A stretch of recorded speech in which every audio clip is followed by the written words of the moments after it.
Astro మార్గం ఛానల్కి స్వాగతం. నా పేరు Vijayalakshmi, Vedic and KP astrologer. ఈ వీడియోలో 2026 సంవత్సరం ఫిబ్రవరి 22 నుండి 28 వరకు గోచార వార ఫలితాలు ఈ వీడియోలో కన్యా రాశి వారి గురించి తెలుసుకుందాము.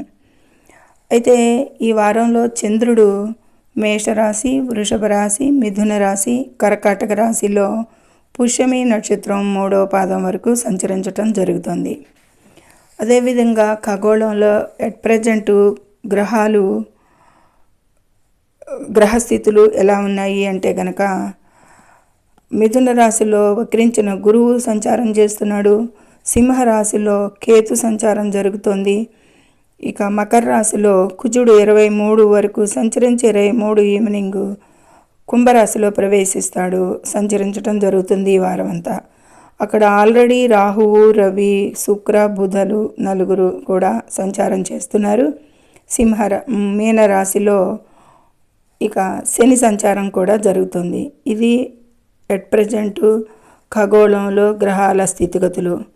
అయితే ఈ కన్యా రాశి వారికి చంద్రుడు 8, 9, 10, 11 రాశుల మీదుగా చంద్ర సంచారం అనేది ఈ కన్యా రాశి వారికి వర్తిస్తుంది. కాబట్టి ఈ 4 రాశులలో నక్షత్రాల ప్రభావాలకి ఇతర గ్రహాల దృష్టి, యుతి, సమన్వత్వానుగుణంగా ఫలితాలను తెలుపుకుంటూ ఈ కన్యా రాశి వారికి 6లో పంచగ్రహ కూటమికి ప్రభావాలు, చివరిలో సాధారణ పరిహారాలు కూడా తెలుసుకుందాం. అయితే ముందుగా ఛానల్ని సబ్స్క్రైబ్ చేయగలరు, లైక్ చేయగలరు, షేర్ చేయగలరు, సబ్స్క్రైబ్ చేయగలరు, లైక్ చేయగలరు. ధన్యవాదములు. ఇక ఈ వారంలో కన్యా రాశి వారికి ఆరోగ్యం విషయంలో కనుక 6వ ఇంట్లో గ్రహాల సంచారం వల్ల జీర్ణ సంబంధిత సమస్యలు లేదా నరాల బలహీనత తలెత్తవచ్చు అనేది గోచారంలో ఈ పంచగ్రహ కూటమి వల్ల ఈ విధమైన ప్రభావాలు ఆరోగ్యంపై పడవచ్చు అనేది సూచిస్తుంది. ఇక ఈ వారంలో పని ఒత్తిడి ఎక్కువ అవటం, ఆ కారణంగా శరీరం అలసిపోవటం, దానికి కూడా మానసిక ఆందోళన, అంటే అష్టమం నుంచి చంద్ర సంచారం మొదలవుతుంది. అష్టమం వారం ప్రారంభంలో మానసిక ఆందోళన ఎక్కువగా ఉంటుంది, ఎక్కువ అవకాశం ఉంది. కాబట్టి విశ్రాంతి కూడా అవసరం ఈ వారంలో కన్యా రాశి వారికి అనేది ఆరోగ్య విషయంలో తగు జాగ్రత్తలు తీసుకోవాలి. ఇక ఈ వారంలో ఆర్థికంగా అయితే చూస్తే కనుక వీరికి కన్యా రాశి వారికి మిశ్రమంగా ఉంటుంది అనేది సూచిస్తుంది. వారం ప్రారంభంలో ఖర్చులు పెరిగే అవకాశం ఉన్నప్పటికీ పాత బాకీలు వసూలు కావడం మరియు రుణాలు తీర్చడానికి అనుకూల పరిస్థితులు రావడం కూడా గోచారంలో కనిపిస్తున్నాయి. కాబట్టి మంచి అనుకూలతలే ఉన్నాయి ఆర్థికంగా.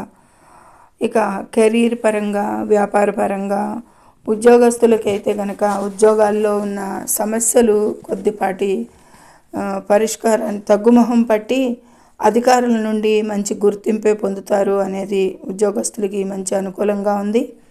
వ్యాపారస్తులకైతే కనుక నూతన ఒప్పందాలు, అంటే న్యూ అగ్రిమెంట్స్ ఏదైనా చేసుకోవాలి, వ్యాపారానికి సంబంధించిన భాగస్వామ్యాలకు సంబంధించిన అంటే బాగా కలిసి వస్తాయి. మరియు గతంలో ఇంతకు మునుపు ఏవైనా ఆగిపోయిన పనులుంటే అవన్నీ కూడా ఈ వారంలో ఈ కన్యా రాశి వారికి స్పీడ్ అందుకుంటాయి అనేది చెప్పవచ్చు.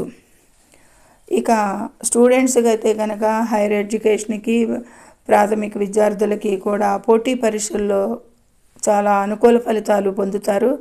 ఉన్నత విద్య కోసం విదేశీ ప్రయాణ ప్రయత్నాలు చేసేవారికి ఈ వారం చివరిలో సానుకూల వార్తలైతే అందుతాయి అనేది సూచించడం జరుగుతుంది. ఇక కుటుంబ పరంగా, సంతాన పరంగా అయితే చూస్తే కనుక తోబుట్టువులతో అనుబంధం అయితే వీరికి ఈ వారంలో అనుబంధం బలపడుతుంది ఇదివరకటి కంటే కూడా. సంతానానికి సంబంధించిన శుభవార్తలు ఏదైనా వారి గురించి వింటారు, వారి గురించి మంచి శుభవార్తలు అందుకుంటారు. వారి చదువు లేదా కెరీర్ విషయంలో ఉన్న ఆందోళనలు అన్నీ కూడా ఆ విధంగా తొలగిపోతాయి ఈ వారంలో అనేది వారి వల్ల ఆనందంగా ఉంటారు.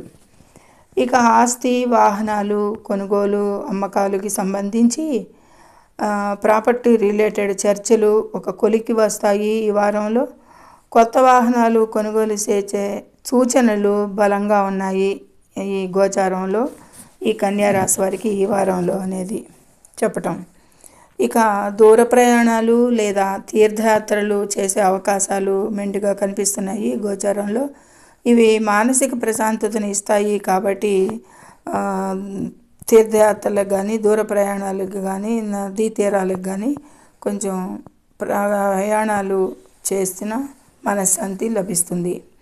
ఇక కోర్టు కేసులు, అప్పులు, 6వ ఇంట్లో పంచగ్రహ కూటమి ప్రభావంతో కోర్టు వ్యవహారాలలో విజయం సాధించే అవకాశం అయితే ఉంది ఈ వారంలో.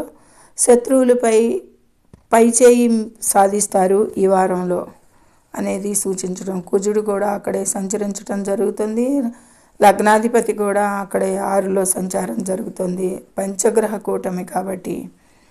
ఇక తల్లిదండ్రుల ఆరోగ్యం పట్లయితే కొద్దిపాటి అప్రమత్తంగా ఉండాలి. వారికి అనారోగ్య సూచనలు కనిపిస్తున్నాయి.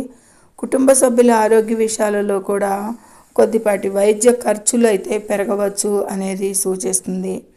ఇక వాహన ప్రమాద సూచనలు ఫిబ్రవరి 23న కుంభంలో ఏర్పడే పంచగ్రహ కూటమి వల్ల ప్రయాణాల్లో మరియు వాహనాలు నడిపేటప్పుడు అత్యంత జాగ్రత్తగా ఉండాలి. ముఖ్యంగా తొందరపాటు నిర్ణయాలు తీసుకోకూడదు, ప్రమాదాలకి దారితీయవచ్చు ఏ విధంగా అయినా సరే అనేది బాగా గోచారంలో గోచరిస్తోంది. ఇవన్నీ కూడా గోచార అంచనాలు. ఇక పంచగ్రహ కూటమి ప్రభావాలు ఎలా ఉంటాయి అంటే కనుక సూర్యుడు, బుధుడు, శుక్రుడు, కుజుడు, రాహువు కలిసినప్పుడు పంచగ్రహ రాజయోగం ఏర్పడుతుంది ఈ కుంభరాశిలో. ఇది కొన్ని రాశుల వారికి ఆర్థికంగా అదృష్టాన్ని ఇస్తుంది. ముఖ్యంగా ఎవరెవరికి అంటే కనుక ఈ కన్యారాశి వారికి అయితే అంత రాజయోగాలు ఏం కనిపించటం లేదు. వారికి ఇతర గ్రహాలకైతే కొద్దిపాటి రాజయోగంగా ఉంటుంది, అదృష్టాన్ని ఇస్తుంది అనేది సూచించడం. అయితే గ్రహాల మధ్య ఘర్షణ వల్ల సమాజంలో అశాంతి లేదా ప్రమాదాల సూచనలు అయితే కనిపిస్తున్నాయి. ఇక యాక్సిడెంట్ ఇండికేషన్స్ అయితే కనుక మితిమీరిన వేగం, రహదారి నియమాలు ఉల్లంఘించటం, చీకటి సమయాల్లో ప్రయాణాలు చేయడం ఈ కాలంలో ఇబ్బందులకు దారితీయవచ్చు. కాబట్టి ముందు జాగ్రత్తలు పాటించవలసిందిగా సూచన. ఇక పరిహారాల విషయాలకు వస్తే కనుక రోజు శ్రీరామ రక్షా స్తోత్రం లేదా ఆంజనేయ దండకం పఠించడం వల్ల గ్రహ దోషాల తీవ్రత తగ్గుతుంది అనేది సూచించడం జరుగుతుంది. ఇక అనారోగ్యంతో ఉన్నవారికి మందులు లేదా పండ్లు దానం చేయడం మంచిది. ఇక శనివారం రోజున పేదలకు అన్నదానం చేయడం లేదా నువ్వుల నూనెతో దీపారాధన చేయడం కూడా చాలా శుభప్రదంగా సూచించడం జరుగుతుంది. ఇది ఈ కన్యారాశి వారికి మిశ్రమ ఫలితాలే గోచరిస్తున్నాయి. సూచించిన విషయాలకి, ప్రమాద సూచనలకి వాటికి తగు అప్రమత్తంగా ఉంటూ ముందుకు ఈ వారంలో జాగ్రత్తగా ఉండాలని సూచిస్తూ సర్వే జనో సుఖినో భవంతు. నచ్చితే లైక్ చేయండి, షేర్ చేయండి, కామెంట్ చేయండి, ముఖ్యంగా సబ్స్క్రైబ్ చేసి లైక్ చేయండి. ధన్యవాదములు.